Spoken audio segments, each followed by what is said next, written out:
Buat perempuan gue ingetin lagi dan lagi, sebelum lo buang pembalut lo, kalau lagi mens, lo itu harus cuci sampai bersih.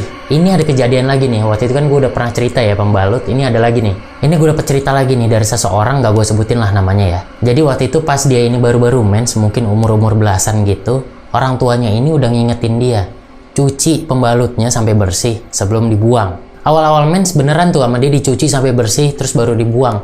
Tapi ternyata karena males, beberapa bulan kemudian, dia itu udah gak pernah cuci lagi tuh. Akhirnya pembalutnya itu cuma ditaruh di WC doang. Akhirnya maknya masuk ke WC, marah-marah lah maknya karena bau amis kemana-mana. Udah dibilangin, awas kamu kalau jorok terus, nanti bakal ngerasain akibatnya. Udah dibilangin kayak gitu, masih aja ngeyel. Karena dia takut sama emaknya, akhirnya dia tetap nggak dicuci itu, tapi dia bawa ke kamar, diumpetin lah di salah satu pojok. Terus kalau udah kekumpul beberapa, dibuang sama dia ke saluran air di depan rumahnya. Terus beberapa saat kemudian, emaknya ini ternyata pas lagi baru masuk kamar, si anak ini nih lupa buang. Ketahuan lah mamanya, dimarahin lagi tuh. Dibilangin lagi di situ, awas kamu nanti rasain akibatnya gitu. Taunya pas malam, dia itu langsung sesak napas, kayak orang asma gitulah. Dibawa ke dokter, berhari-hari nggak sembuh juga. Terus nih, besok malam ya, pas dia lagi tidur, dia itu kebangun lah tengah malam. Pas lagi kebangun ini, dia tuh ngeliat ada sosok kuntilanak lagi berdiri di tempat dia naruh si pembalut kotornya itu, di sisi kamar, di pojokan tempat gelap gitu. Kuntilanaknya ini agak miring gitu ya, dia jadi bisa ngeliat tuh mukanya hancur.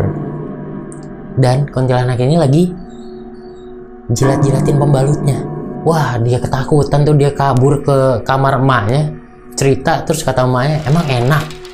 Kan udah dibilangin dari dulu, pembalut tuh harus dibersihin bener-bener terus baru dibuang. Emang enakan ya, udah sana mandi gitu, disuruh mandi lah. Terus keesokan harinya tuh tiap malam, tiap hari gitu ya, dia tuh masih bisa ngeliat juga tuh, itu kuntilanak masih ada di rumahnya.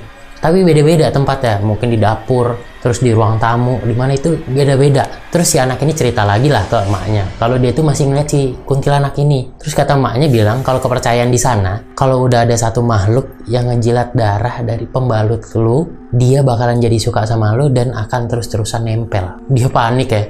Tapi untung aja tuh setelah dia doain gitu ya, 1 minggu kemudian barulah dia udah nggak ngeliat lagi tuh kuntilanak. Makanya lu kalau mens sebelum dibuang harus dibersihin deh, daripada lu diikutin sama ditempelin. Follow Instagram gua sama subscribe YouTube gua.